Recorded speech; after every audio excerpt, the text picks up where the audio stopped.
Hello, sa mga hindi nakakaalam, ang Christmas break ay nataon na summer din dito sa New Zealand kaya ang mga tao dito ay nilulook forward talaga ang panahong ito. Kaya sa New Zealand walang white Christmas dahil summer nag-fall ang Christmas dito. Kaya pag-start pa lang ng holiday break namin ay nag-decide kami na pumunta na agad sa isang beach na paborito naming puntahan. Ito yung Tawharanui Beach na paboritong-paborito naming puntahan. Minsan sa isang summer, 2 hanggang 3 beses namin ito pinupuntahan. Napakaganda kasi ng beach na to at hindi din naman ito masyadong malayo sa tinitirhan namin, unlike kung pupunta pa kami sa ibang mga beach dito sa New Zealand. Mula dito sa tinitirhan namin, ang travel time ay mga 1.5 hours lang as compared sa iba na inaabot minsan ng 2 hanggang 4 na oras. Actually, pumunta kami dito noong December 23 pa. Ngayon ko lang kasi na-edit yung video kaya ngayon ko lang din na-upload. Dumaan din muna nga kami dito sa Matakana Village para bumili ng makakain dahil usually pag pumupunta kami dito sa Tawharanui Beach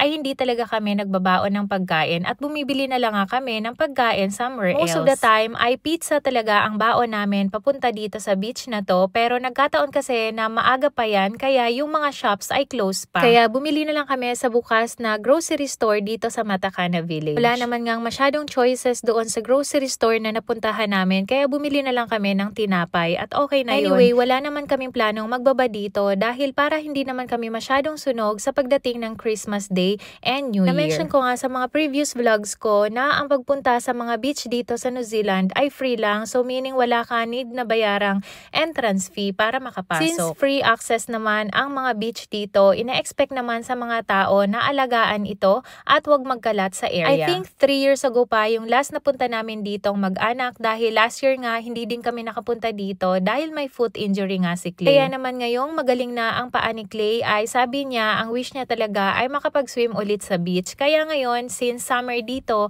ay sinamantala talaga namin yung magandang panahon kaya pumunta agad kami dito. Carlo and Clay kasi ay napakahilig sa beach kaya gustong-gusto nila talaga ang pumupunta dito. Plus, marunong din kasi silang lumangoy. Like sa akin na hindi marunong lumangoy kaya tampisaw lang ang kaya kong gawin pag pumupunta dito. Nung pumunta pala kami dito ay medyo mahangin kaya naman nililipad talaga yung beach umbrella namin at ilang beses nga itong nilipad. Kaya naman para hindi ito liparin ay habang naliligo sila Clay and Carlo ay ako naman ay nakabantay dito at hinahawakan ko yung beach umbrella para naman hindi ito liparin ulit.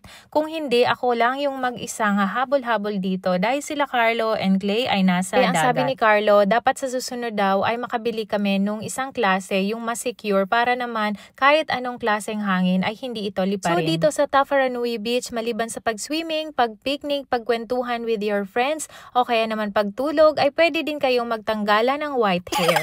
So ayun na nga, hindi naman kami nagtagal masyado dyan dahil tirik na din yung araw and also para nga hindi kami masyadong mangitim. Sabi nga ni Clay ay bitin pa daw nga siya dito at okay lang din naman dahil nasundan pa din naman yung pagbe-beach namin dahil nung nakaraan nga ay pumunta din kami sa Cathedral Cove sa Coromandel.